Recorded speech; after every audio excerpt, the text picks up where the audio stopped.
alihi wa sahbihi wa mawalah wa la hawla wa la quwwata illa billahi wa ba'du.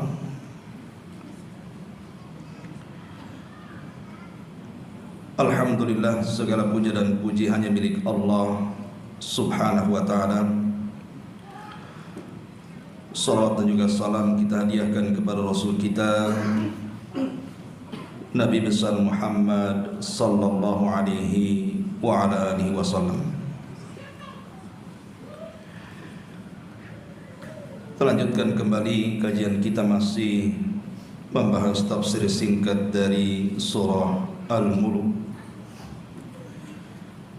dan kita masuk pada ayat ke-21 dan seterusnya. A'udzubillahi minasyaitonir rajim. Bismillahirrahmanirrahim. Amman hadzal ladzi yarzuqukum in amsaka rizqahu bal lajju fi utuwi wa nufur. Afaman yamshi mukibban ala wajhihi ahda amman yamshi sawiyan ala siratim mustaqim. Qul huwa alladhi ansha'akum wa ja'ala lakumus sam'a wal absara wal af'idata qalilan ma tashkurun. Atau siapakah yang dapat memberimu rezeki jika dia menahan rezekinya?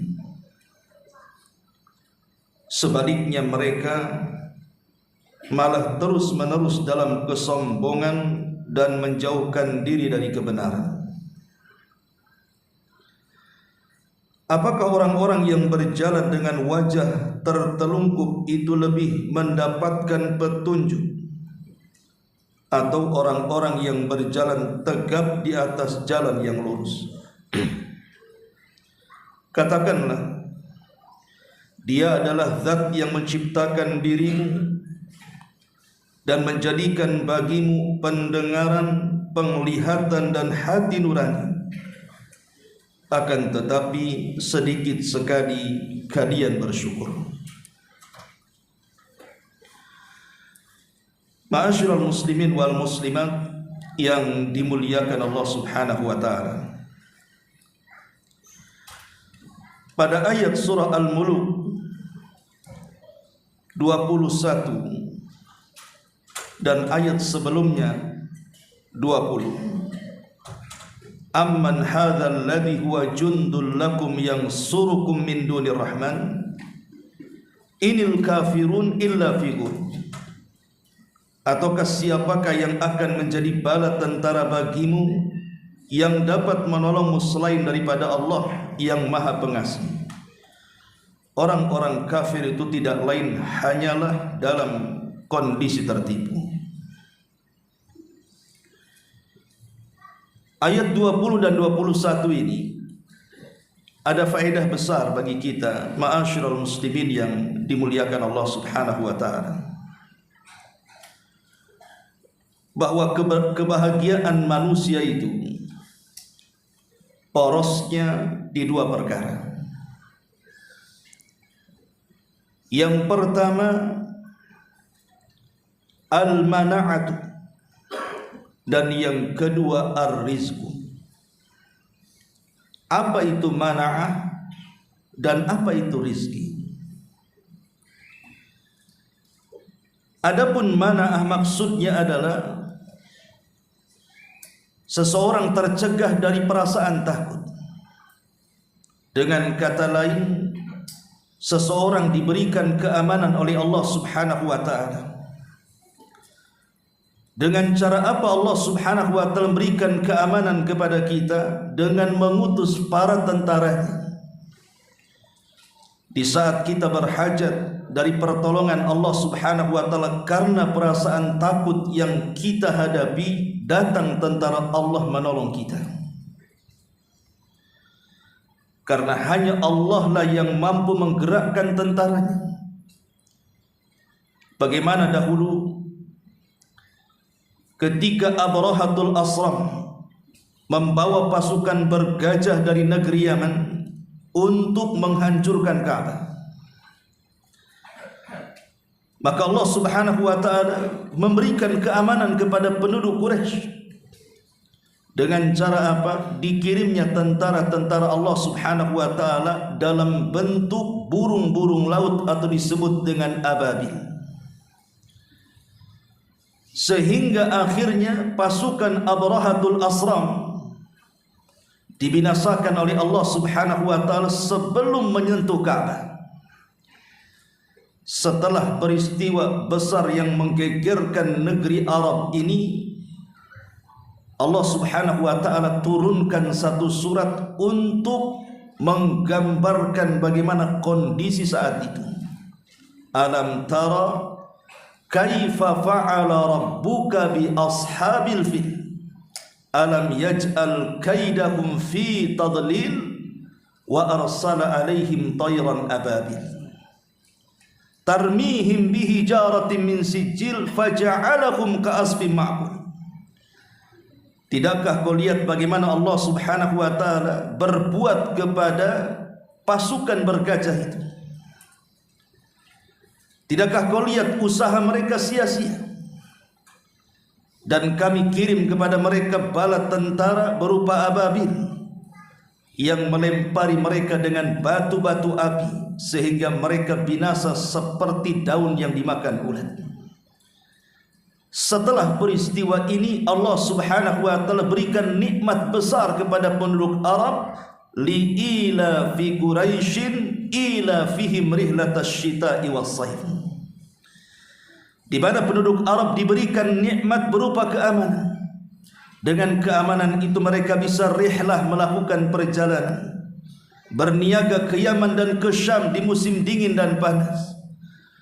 Kemudian Allah Subhanahu wa taala menjelaskan falya'bud rabb hadzal bait. Oleh karena itulah sembahlah pemilik Rabb al-bait, maksudnya Ka'bah, yang telah menjadikan orang-orang itu dari kelaparan menjadi kenyang dan dari rasa takut menjadi aman. Falya'bud alladzi at'amahum min ju'in wa amanahum min khauf.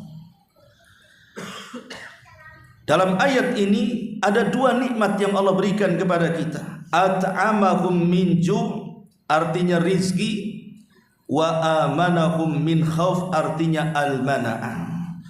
Di mana Allah Subhanahu wa taala memberikan keamanan, dan rizki juga sangat tergantung dengan keamanan. Orang kalau aman senang dia cari rizki, tapi kalau orang tidak aman akan sulit bagi dia cari rizki. Ma'asyiral muslimin wal muslimat rahimani wa rahimakumullah. Ini nikmat yang pertama, nikmat aman.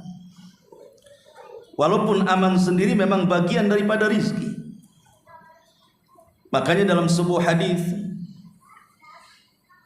Nabi sallallahu alaihi wasallam mengatakan, man asbaha minkum aminan fi sirbihi mu'afan fi jasadihi indahu qutu yaumihi faka'annama hizat lahu dunya. Kata Nabi sallallahu alaihi wasallam, barang siapa yang di pagi hari dia terbang, dia merasa aman dalam keluarganya, kemudian dia merasa sehat dalam jasadnya, kemudian ada yang bisa dimakan dalam kehidupannya, seolah-olah dunia ada di genggamannya. Di sini Nabi SAW mendahulukan aman sebelum makan, karena memang aman itu nikmat yang paling besar yang Allah anugerahkan kepada kita. Makanya bagaimana Nabi Ibrahim alaihi salatu wassalam sampai berdoa kepada Allah, Rabbi ij'al hadza baladan amina. Ya Allah, jadikan negeri Mekah itu negeri yang aman. Itulah permintaan Nabi Ibrahim alaihi salatu wassalam. Kenapa demikian? Pertama, karena dengan aman memudahkan orang cari kekayaan, dan dengan aman pula seseorang bisa beribadah kepada Allah Subhanahu wa taala. Ma'asyiral muslimin wal muslimat rahimakumullah. Makanya kenapa keamanan itu sesuatu yang dihajatkan manusia. Lihat bagaimana kisah Nabi Yusuf alaihi salatu wassalam. Ketika ayahnya Yakub kemudian hendak datang dari Palestina ke Mesir, maka Nabi Yusuf digambarkan dalam Al-Quran mengatakan udkhulu Misra insyaallahu aminin. Masuklah kalian ke negeri Mesir ini, insyaallah, jika Allah berkehendak maka kalian akan aman di sini. Karena memang keamanan itu yang dicari semua orang, dan keributan itu sesuatu yang dihindarkan manusia. Ma'asyiral muslimin rahimani wa rahimakumullah. Tentu mendapatkan keamanan itu tidak mudah. Harus ada cara-caranya. Para ulama menyebutkan 3 perkara kalau ingin mendapatkan aman dari Allah Subhanahu wa taala. Pertama, syukurilah nikmat aman itu. Karena Allah Subhanahu wa taala mengatakan la in syakartum la azidannakum wa la in kafartum inna adzabi lasyadid. Kalau kalian syukur, kami tambah keamanan kalian, kami tambah rizki kalian. Tapi kalau kalian ingkar, maka azabku sangat pedih. Kemudian yang kedua, wujudkan tauhid dalam kehidupan kita. Karena Allah Subhanahu wa taala mengatakan wa'adallahu alladhina amanu minkum wa 'amilus salihati la yastakhlifannahum fil ardi kama istakhlafa alladhina min qablihim wa la yumakkinanna lahum dinahumul ladzi irtadha lahum wa la yubaddilannahum min ba'di khaufihim amna. Syahidnya di sini Allah telah menjanjikan kepada orang-orang yang beriman dan beramal saleh bahwa kami akan menggantikan kepada mereka setelah perasaan takut keamanan. Syaratnya ya'budunani wa la yusyrikuna bi syai'an. Sembah aku dan jangan sekutukan aku. Kalau ingin mendapatkan keamanan dari Allah Subhanahu wa taala, aman dari azab Allah Subhanahu wa taala, aman dari musuh-musuh Allah Subhanahu wa taala, tauhidkan Allah. Dan yang terakhir tentu banyak-banyak berdoa. Makanya kalau kita setiap bulan memasuki bulan baru, pamannya kemarin masuknya bulan Sya'ban di permulaan, atau nanti tanggal 29 Sya'ban kalau terlihat bulan masuknya Ramadan, maka Nabi SAW mengajarkan doa kepada kita, Allahu Akbar, Allahumma ahillahu alaina bil amni wal iman was salamati wal islam wat taufiqi lima tuhibbu wa tarda Rabbuna wa Rabbuka Allahu Azza wa Jalla. Allahu Akbar, Allah Maha Besar. Ya Allah, Engkau sudah menampakkan hilal kepada kami, maka berikanlah kepada kami bil amni, keamanan, wal iman, dan keimanan, wassalamati wal islam, keselamatan dan juga Islam, wat taufiq lima tuhibbu wa tarda, dan taufik darimu apa yang kau cintai dan kau ridhai, Rabb kami dan Rabbmu Allah Subhanahu wa ta'ala. Ma'asyiral muslimin yang dimuliakan Allah Subhanahu wa ta'ala, maka dalam ayat surah Al-Mulk 20 ini menjelaskan kepada kita tentang rizki terbesar untuk kita berupa keamanan. Kalau kita senantiasa beriman dan bertauhid kepada Allah Subhanahu wa ta'ala, kapanpun, dimanapun, pasti Allah Subhanahu wa ta'ala sudah siapkan tentara-tentaranya dan akan melindungi dan menjaga kita. Ini pada ayat yang ke-20-nya. Adapun pada ayat yang ke-21-nya, maka kebahagiaan yang kedua setelah aman adalah ar-rizqu, rizki. Lalu apa itu rizki? Al-Imam Ibnu Manzur dalam kitab Lisanul Arab mengatakan bahwa rizki adalah ma taqumu bihi hayatu kulli kainin hayyin madiyan kana au ma'nawiyan. Rizki itu adalah sesuatu yang bisa menegakkan kehidupan siapapun dan apapun, baik berupa sesuatu yang konkret ataupun abstrak. Artinya madian itu baik sesuatu yang konkret yang kita kuasai, seperti rumah, kemudian juga kendaraan, kemudian juga tanah, kemudian uang. Itulah yang disebut madian, ataupun ma'nawi yang sifatnya abstrak, atau dalam bahasa Quran disebut anfus. Boleh juga mungkin dikatakan anfus ini mungkin dia punya pengaruh, itu juga rizki. Otoritas, wibawa, pangkat dan jabatan, itu semua adalah rizki-rizki Allah yang bersifat ma'nawi.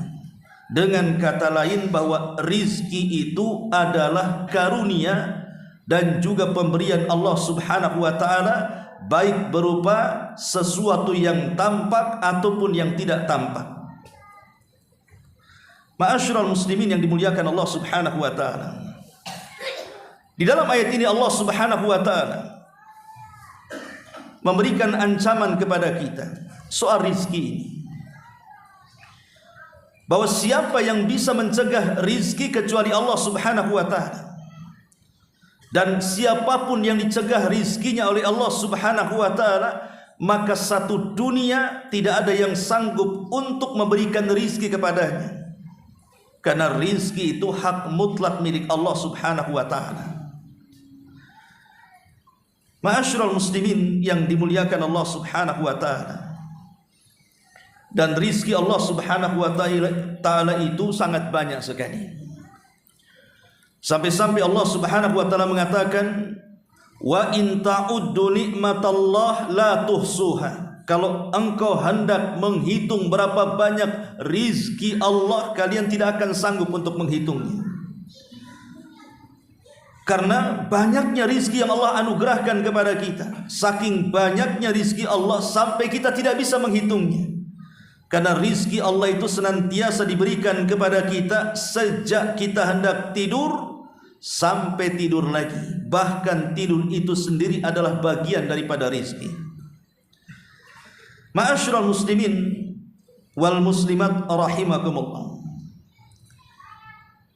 Dari sini Allah Subhanahu wa ta'ala yang sudah berbuat baik kepada kita, ikhwatu fiddin, Allah hanya minta satu kepada kita untuk melanggengkan rizki itu. Apa itu? Bersyukur. Itulah ayat yang tadi saya katakan, la in syakartum la azidannakum. Kalau kalian bersyukur, kami akan tambah. Tapi kalau kalian la in kafartum inna adzabi lasyadid. Tapi kalau kalian ingkar, tidak mengakui rizki datang dari Allah, maka azabku sangat pedih. Maksud ayat ini kalau kita simpulkan, ikhwatu fiddin, muliakan Allah Azza wa Jalla, artinya bahwa rizki itu terkadang bisa mengantarkan kebahagiaan bagi kita, ataupun rizki itu juga bisa saja mendapatkan kesengsaraan bagi kita. Atau dengan kata lain, harta yang kita miliki ini bisa menjadikan jalan kita menuju sorga, atau sebaliknya bisa menjadikan jalan kita ke neraka. Jabatan kepemimpinan itu juga bagian daripada rizki. Bisa mengantarkan dengan jabatan dan kepemimpinannya manusia itu masuk ke dalam sorga, atau mungkin sebaliknya, jabatan dan kepemimpinan itu boleh jadi mengantarkan dia ke neraka. Termasuk orang alim, boleh jadi dengan ilmunya Allah masukkan dia ke dalam surga.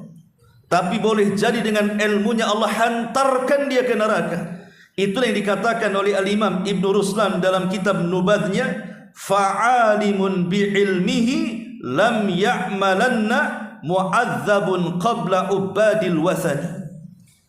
Orang alim dengan ilmunya kemudian tidak mengamalkannya, maka dia lebih dulu diazab oleh Allah Subhanahu wa taala sebelum para penyembah berhala. Karena ilmu itu bagian daripada rizki, bisa memasukkan pelakunya ke sorga, bisa menyebabkan terjungkal pelakunya ke dalam neraka. Cuman dua alternatifnya, syukur ataupun kufur, itu saja. Kalau syukur dengan hartanya, syukur dengan jabatannya, syukur dengan pengetahuannya, jelas lurus jalannya ke sorga. Tapi kalau seandainya dia ingkar dengan hartanya, dia ingkar dengan jabatannya, dia ingkar dengan ilmu dan pengetahuannya untuk menyelisihi zat pemberi nikmat, maka silahkan tempat duduknya ke neraka. Ma'asyiral muslimin yang dimuliakan Allah Azza wa Jalla. Tapi yang jelas satu perkara, kalau kita bicara rizki, bahwa rizki itu adalah sarana. Rizki itu adalah sarana, dia bukan tujuan. Atau dengan kata lain, rizki itu alat, bukan tujuan utama. Karena kebanyakan manusia itu membalik mana tujuan dan mana sarana. Harusnya seseorang itu bisa mengendarai rizkinya, bukan dikendari rizkinya, atau mengendarai hartanya, bukan dikendarai hartanya, atau menguasai dunianya, bukan dikuasai dunianya. Tapi kebanyakan manusia justru terbalik. Harta, jabatan, pangkat, pengetahuan, ternyata itu yang menguasai dan tidak dijadikan sebuah alat dan juga wasilah untuk mendapatkan kebahagiaan dunia dan akhiratnya. Ini yang banyak terjadi ikhwatu fiddin yang dimuliakan Allah Subhanahu wa taala. Lalu apa tujuannya? Kenapa manusia itu berlomba-lomba mencari rezeki? Dari mulai pagi buta dia sudah keluar, kemudian siang berpeluh dan juga berkeringat sampai sore hari, bahkan sampai ada yang kerja di malam hari. Lelah letih dia melakukannya untuk mengumpulkan kekayaan dan rizkinya. Lalu apa sebenarnya tujuannya? Kalau kita melihat konsep Al-Quran, ada doa yang diistilahkan di masyarakat kita dengan doa sapu jagat. Karena seluruh doa-doa Nabi SAW itu tercakup dalam doa ini. Namanya sapu jagat, nyapu jagat. Jagat disapu, bayangkan. Gimana caranya itu? Doa apa itu? Rabbana atina fid dunya hasanah wa fil akhirati hasanah wa qina adzabannar. Ya Rabb, berikanlah kepada kami dunia yang baik. Artinya kebahagiaan dunia. Wa fil akhirati hasanah, dan akhirat yang baik, artinya kebahagiaan akhirat. Dan hindarkan kami dari azab yang sangat pedih kepada kami. Dari sini kita tahu bahwa dengan kekayaan yang sudah kita dapatkan, dengan rizki yang sudah kita raih, dengan uang yang sudah kita kumpulkan, sebenarnya tujuannya cuma dua. Ada yang disebut dengan tujuan jangka pendek, ada yang disebut dengan tujuan jangka panjang. Adapun tujuan jangka pendek itulah yang disebut dalam doa ini, Rabbana atina fid dunya hasanah. Ya Allah, berikanlah kebahagiaan dunia bagi kami. Jadi harta itu gunanya untuk mendapatkan kebahagiaan dunia. Tetapi walaupun demikian, Allah Subhanahu wa taala ingatkan dalam Al-Qur'an, wabtaghi fima ataqallahu daral akhirah wa la tansa nasibaka minad dunya. Dan carilah apa yang telah dianugerahkan Allah kepadamu tentang kebahagiaan negeri akhirat, dan jangan kamu lupakan kebahagiaan kamu atau kenikmatan kamu di dunia. Boleh kita mencari rizki untuk mencari kebahagiaan dunia. Anda boleh juga membangun rumah yang bagus, membeli kendaraan yang mewah, membeli tanah yang luas, mengumpulkan harta dan begitu seterusnya. Tapi tujuannya hanya untuk mendapatkan kebahagiaan dunia, di mana kebahagiaan dunia ini tujuannya mengantarkan kebahagiaan yang sifatnya jangka panjang. Itulah kebahagiaan akhirat. Kalau ini yang jadi dasar kehidupan orang, dia ingin bahagia, ingin punya rumah bagus, kendaraan yang mewah, tanah yang luas dan begitu seterusnya. Tapi di sisi lain juga dia tidak mau bangkrut di akhirat. Dia ingin bahagia di akhirat. Dia ingin juga masuk ke dalam sorga yang penuh dengan nikmat di dalamnya. Kalau itu yang jadi konsep hidup, insya Allah dalam mencari rizki pun orang tidak mungkin menghalalkan segala cara. Karena terpikir kalau seandainya dia mencuri, bagaimana akhiratnya? Kalau seandainya dia korupsi, bagaimana akhiratnya? Kalau dia menipu, bagaimana akhiratnya? Kalau dia curang dalam takaran, timbangan, meteran, bagaimana akhiratnya? Maka dia pun akan berhati-hati untuk menumpuk-numpuk dunia. Tapi kalau seandainya orang itu hanya sekedar mengejar jangka pendek saja dan melupakan jangka panjang, ikhwatu fiddin, saya yakin maka orang pasti akan menghalalkan segala cara. Dalam istilah usul itu, al-ghayatu tubarrirul wasilah.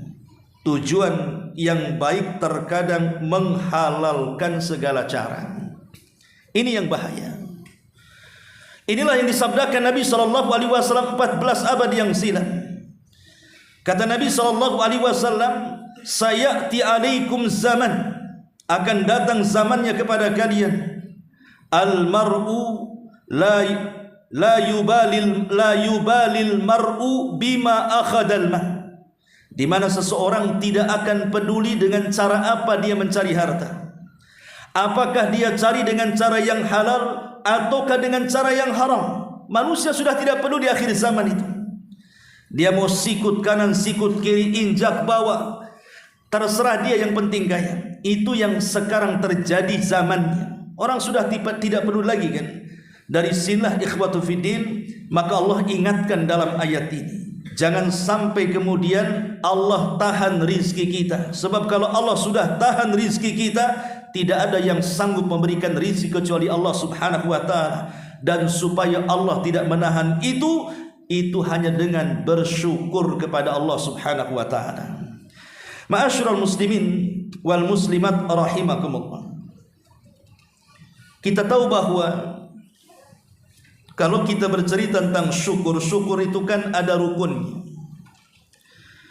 Yang pertama rukun syukur itu adalah al-i'tirafu bin ni'mati biqalbihi. Pertama, kita harus mengakui dengan segala nikmat yang Allah anugerahkan kepada kita, dalam hati kita bahwa semua nikmat itu datang dari Allah. Ini namanya syukur nikmat yang pertama. Akui nikmat itu datang dari Allah. Jangan sampai kemudian nikmat itu ditutup-tutupi, seolah-olah nikmat itu bukan datang dari Allah, tapi datang dari dirinya. Itulah yang disebut dengan Qarun. Ketika dia mengatakan, innama utituhu min ilmin indi, kekayaan ini aku dapat karena aku ini cerdas, aku ini piawai, aku ini memiliki pengetahuan dan skill. Dia mengingkari bahwa nikmat itu datang dari Allah, dan dia mengedepankan seolah-olah nikmat itu usaha dan upayanya. Ini yang banyak di masyarakat.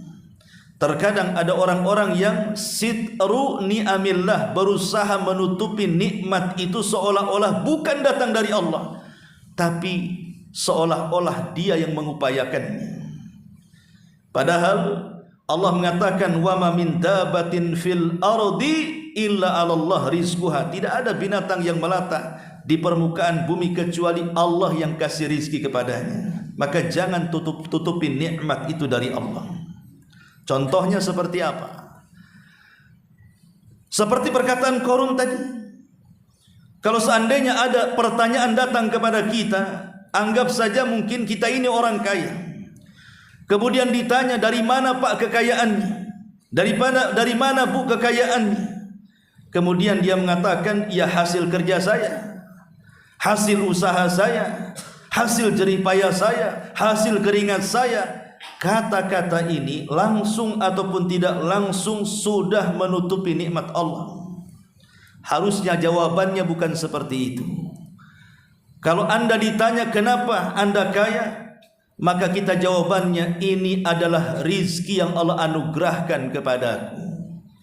Itulah jawaban Nabi Sulaiman alaihi salatu wassalam ketika Allah subhanahu wa ta'ala memberikan segala macam nikmat kepada Nabi Allah Sulaiman. Dan ketika itu Nabi Sulaiman di atas puncak karirnya, dia tidak mengakui bahwa rizki itu hasil jerih payah dia. Bahkan dia mengatakan, hadza min fadli rabbi, ini semua adalah pemberian dan karunia Rabbku. Aashkuru an akfur, apakah aku bisa bersyukur ataukah aku kufur, kata Sulaiman. Itulah konsep yang pertama, akui nikmat ini datang dari Allah.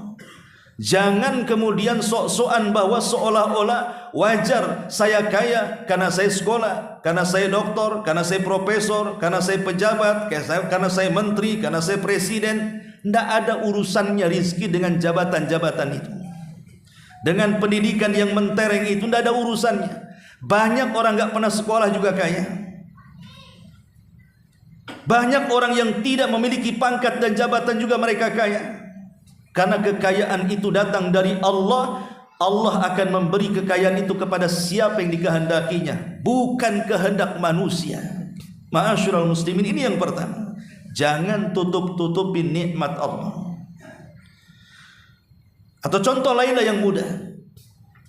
Kalau seandainya kita ini sedang naik motor, kemudian datanglah tuh lori itu, hampir nabrak kita.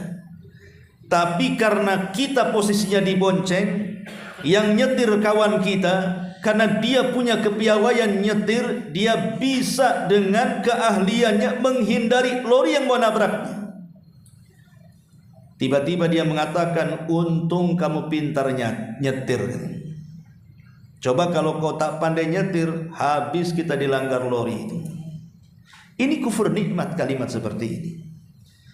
Harusnya kata-kata itu tidak terucap, tapi yang diucapkan harusnya dia mengatakan, kalau bukan karena Allah yang menyelamatkan kita dan kemudian keahlian kamu dalam menyetir, habis kita masuk kolong lori itu. Harusnya kan seperti itu.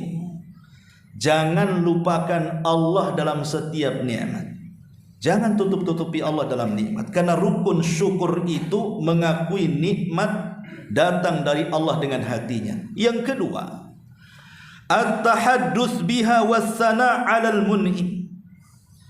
Berusaha untuk mengeluarkan kata-kata dengan cara memuji zat yang telah memberikan nikmat kepada kita. Itulah yang disebut dengan syukur qauli namanya.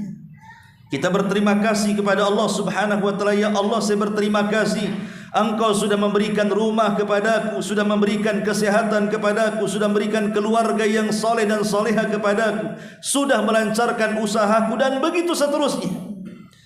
Katakan alhamdulillah. Segala puja dan puji hanya milik Allah yang telah menganugerahkan nikmat itu kepada kita.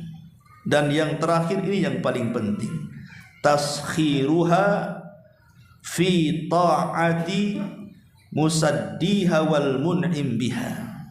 Berusaha mengarahkan nikmat yang Allah anugerahkan kepada kita dengan tidak menyelisihi zat yang telah memberikan nikmat kepada kita.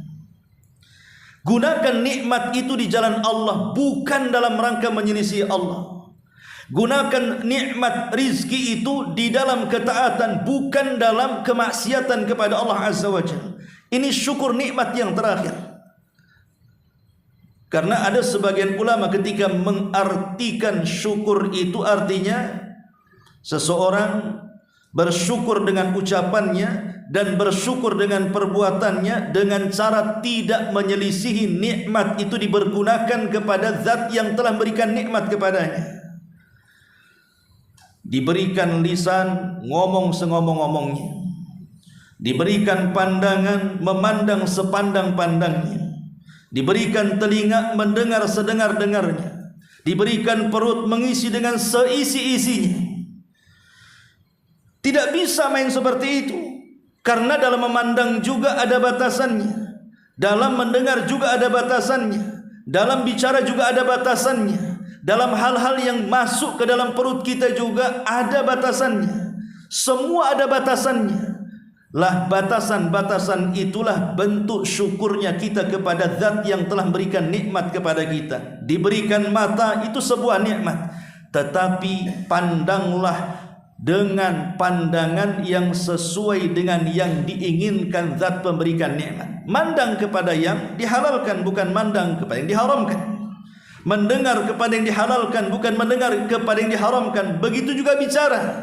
Hati-hati dalam bicara. Bicaralah sesuatu yang disukai Allah, jangan bicara dengan sesuatu yang dibenci Allah Subhanahu wa taala, ataupun memasukkan sesuatu kepada perut. Batasi yang baik dan halal saja, yang tidak baik dan haram jangan dimasukkan ke dalam perut kita. Itu rukun nikmat yang ketiga. Artinya kita arahkan nikmat-nikmat itu kepada tujuan yang dikehendaki zat pemberi nikmat kepada kita. Ma'asyiral muslimin wal muslimat rahimakumullah. Adapun buah daripada syukur sendiri, kita tahu bahwa syukur itu sifatnya seorang mukmin. Kalau kita seorang mukmin, maka sifat ini harus melekat pada badan kita. Sebagaimana sabar harus melekat pada badan kita, maka syukur pun juga sama. Makanya ada hadis Nabi mengatakan, ajaban li amril mu'min. Sungguh mengherankan tuh urusannya orang yang beriman itu. Kalau diberikan musibah dia sabar, kalau diberikan nikmat dia bersyukur. Dua-duanya baik bagi seorang mukmin. Kata Nabi SAW, fakana khairan lahu. Semuanya baik bagi dia. Ini yang pertama, bahwa samaratus syukri, buah daripada syukur. Dengan syukur itulah menampakkan bahwa kita ini seorang yang beriman. Yang kedua, syukur itu menyebabkan redha Allah kepada hambanya. Allah mengatakan dalam surah Az-Zumar ayat 7, wa in tashkuru yardahu lakum. Kalau kalian bersyukur, maka Allah redha kepada kalian. Ketika Allah redha kepada kita, maka segala hajat kita pasti akan dipenuhi. Tapi ketika Allah murka kepada kita, boleh jadi semua hajat kita terhalangi. Kemudian yang ketiga, sababun liziyadah. Syukur itu sebab tambahnya nikmat. La in syakartum la azidannakum. Makanya ada istilah ulama salaf, an-ni'amu wa khasyatu, an-ni'amu wahsyiyatu faqayyiduha bisyukri. Namanya nikmat itu sesuatu yang ditakutkan hilangnya, maka ikatlah nikmat itu dengan syukur supaya tidak hilang. Kemudian juga di antara buah daripada syukur adalah al-ajrul jazil fil akhirah. Tentu tidak lain dan bukan kita akan mendapatkan pahala yang besar. Kapan itu? Kelak di akhirat. Karena Allah mengatakan wasanajziz syakirin, kami akan balas dengan balasan yang baik bagi mereka orang-orang yang bersyukur. Ma'asyiral muslimin yang dimuliakan Allah Subhanahu wa taala, ulama mengatakan ketika bicara tentang bagaimana cara yang lengkap ketika kita mensyukuri nikmat, pertama bertakwa kepada Allah Subhanahu wa taala. Karena takwa itu adalah salah satu kunci terbukanya nikmat Allah kepada kita. Allah yang mengatakan dalam Al-Quran, di mana kalau kita bertakwa kepada Allah Subhanahu wa taala, wa man yattaqillaha yaj'al lahu makhraja wa yarzuqhu min haitsu la yahtasib. Siapapun yang bertakwa kepada Allah, maka Allah Subhanahu wa taala akan mencarikan jalan keluar dari setiap kesulitannya. Lebih daripada itu, Allah akan mendatangkan rizki dari arah yang dia tidak sangka-sangka. Jadi takwa adalah kunci rizki, dan itu bentuk syukur kita kepada Allah Subhanahu wa taala, melaksanakan perintah dan menjauhi larangan. Kemudian yang kedua, berfikir atau tafakkur fi ni'amillahi alaika. Cobalah kita berfikir tentang nikmat Allah Subhanahu wa taala yang Allah telah anugerahkan kepada kita. Berfikir, kenapa Allah berikan pandangan mata kepada kita? Kenapa Allah berikan pendengaran kepada kita? Kenapa Allah berikan otak dan pikiran kepada kita? Kenapa Allah berikan tangan dan kaki kepada kita? Berfikir, ini semua nikmat dari Allah. Wa fi anfusikum afala tubsirun. Dan pada diri kalian itu, tidakkah kau melihat bahwa segala nikmat sudah Allah anugerahkan kepada kita? Maka tafakkur itu penting. Ya, yang pertama kali tentu badan kita dulu kita tafakuri, baru di sekitar kita, dari gunung-gunungnya, dari lautan-lautannya, dari bintang-gemintangnya, dan begitu seterusnya. Itu semua untuk meneguhkan perasaan syukur kita kepada Allah Subhanahu wa taala. Kemudian yang ketiga, melaksanakan salat, di antaranya salat duha. Kata Nabi SAW dalam sebuah hadis, yusbihu ala kulli sulama min ahadikum sadaqah, fa kullu tasbihatin sadaqah, wa kullu tahmidatin sadaqah, wa kullu tahlilatin sadaqah, wa kullu takbiratin sadaqah, wa amrun bil ma'rufi sadaqah, wa nahyun anil munkari sadaqah, wa yujzi'u min dzalika rak'atani yarka'ahuma minad duha. Setiap pagi, yang namanya setiap persendian yang jumlahnya 360 sendi itu harusnya dikeluarkan sedekahnya. Itu sedekah kita kepada Allah setiap hari. Kata Nabi SAW, setiap ucapan tasbih adalah sedekah, setiap ucapan tahmid alhamdulillah adalah sedekah, setiap ucapan tahlil la ilaha illallah adalah sedekah, setiap ucapan takbir Allahu akbar adalah sedekah, mengajak manusia ke dalam kebaikan adalah sedekah, mencegah manusia dari kemungkaran juga sedekah. Tapi Anda tidak perlu melakukan itu semua, kata Rasul. Cukup 2 rakaat duha itu sudah mewakilinya. Maka duha juga, salat duha juga bagian daripada syukur nikmat kita kepada Allah Azza wa Jal, syukur yang telah Allah berikan kepada badan kita. Kemudian yang keempat, di sana ada namanya sujud syukur. Sujud syukur sebagaimana Nabi SAW selalu melakukannya. Disebutkan dalam sebuah riwayat, kana Rasulullah SAW idza ja'ahu amrun bi syarrin bihi kharra sajidan syakiran lillah. Idza ja'ahu amrun busyira bihi, idza ja'ahu amrun busyira bihi kharra sajidan syakiran lillahi azza wajalla. Nabi ini kalau datang berita kepadanya, di mana berita ini menghabar gembirakan tentang sebuah perkara, maka Rasul langsung tersungkur sujud, kemudian bersyukur kepada Allah Subhanahu wa taala. Maka sujud syukur bagian daripada mensyukuri nikmat Allah Subhanahu wa taala. Termasuk memuji Allah ketika melihat kekurangan yang ada pada orang lain.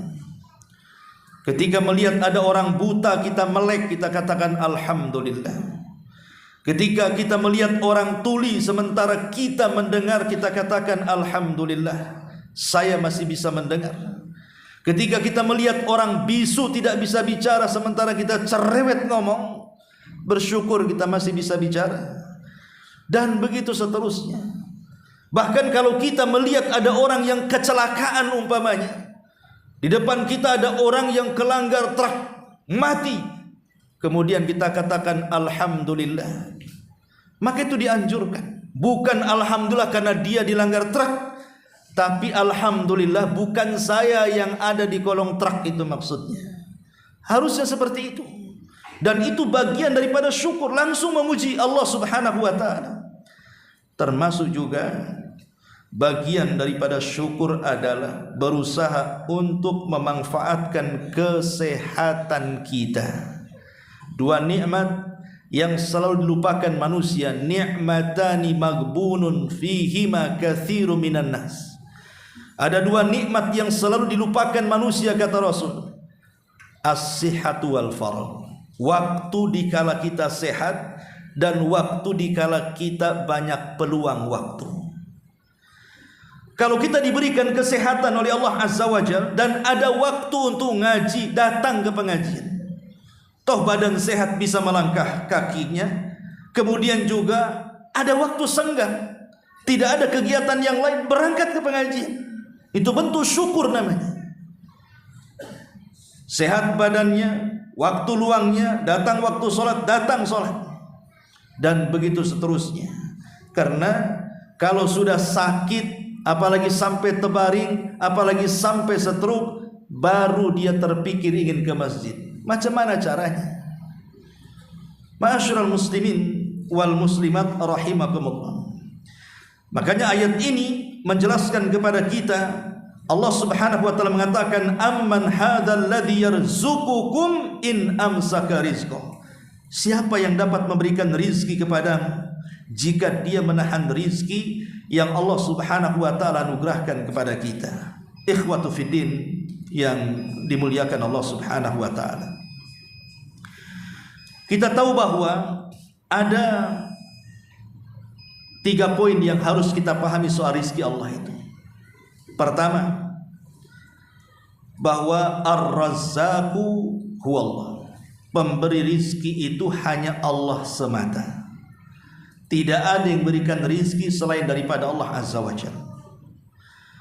Jangan mencari rizki datang ke kuburan, meminta-minta kepada pemilik kuburan.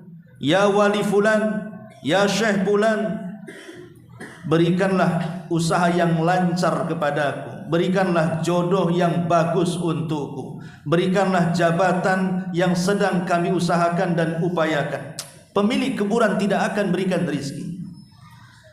Maka yakini bahwa rizki itu datang dari Allah. Jangan datang ke dukun, percaya dengan tanggal dan jimat. Itu semua bualan bah dukun. Kalau memang dukun itu bisa memberikan mantra kekayaan, ngapain dia jual mantra itu kepada orang lain? Bagus dia aja hari-hari mantrain dirinya supaya dia kaya. Ini yang pertama. Yang kedua, ar-rizqu maqsumun maktubun min indillah qabla an tukhlaq. Bahwa rizki itu sudah dibagi-bagi, bahkan sudah dicatat di sisi Allah sebelum kita diciptakan 50.000 tahun. Sebelum langit dan bumi diciptakan pun. Supaya kita ini tidak merasa sedih ketika Allah uji dengan kefakiran, tidak merasa sombong ketika diuji dengan kekayaan. Karena dua-duanya adalah ujian dari Allah. Wa nabluukum bisyarri wal khairi fitnah. Kami akan uji kalian dengan yang buruk dan juga dengan yang baik. Tapi banyak orang-orang yang tidak lulus ketika diuji dengan ketidakbaikan. Saya belum pernah mendengar ada orang yang mengeluh, Ustaz, saya kena musibah. Musibah apa? Uang saya banyak 1 hektar.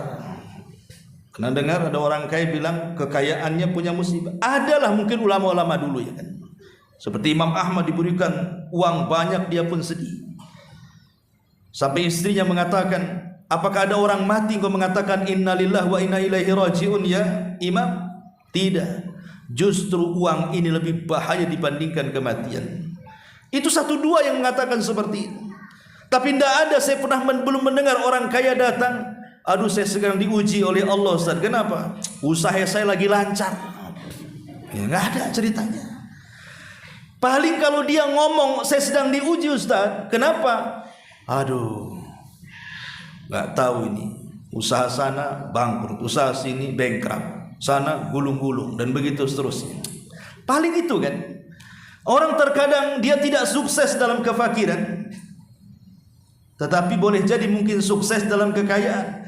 Tapi ingat bahwa fakir dan kaya juga ujian sebenarnya. Tetapi ingat bahwa rizki itu sudah dibagi-bagi oleh Allah Subhanahu wa taala. Makanya ada istilah ikhwatu fiddin, bahwa pembagian Allah saat membagikan rizki kepada kita itu adalah pembagian yang sangat adil sekali. Saya gambarkan seperti ini. Kenapa Allah itu sangat adil ketika memberikan rizki? Kalau ada yang bertanya, nampaknya tidak adil Ustaz. Buktinya tetangga sana mobilnya 2, di sini pula tak ada mobil. Di sana rumahnya tingkat 3, di sini pula tinggal di ruli. Mana adilnya katanya? Dia tidak paham bahwa Allah itu paham dengan ciptaan. Allah yang menciptakan kita, Allah paham dengan kita. Apa yang dihajatkan dengan kita?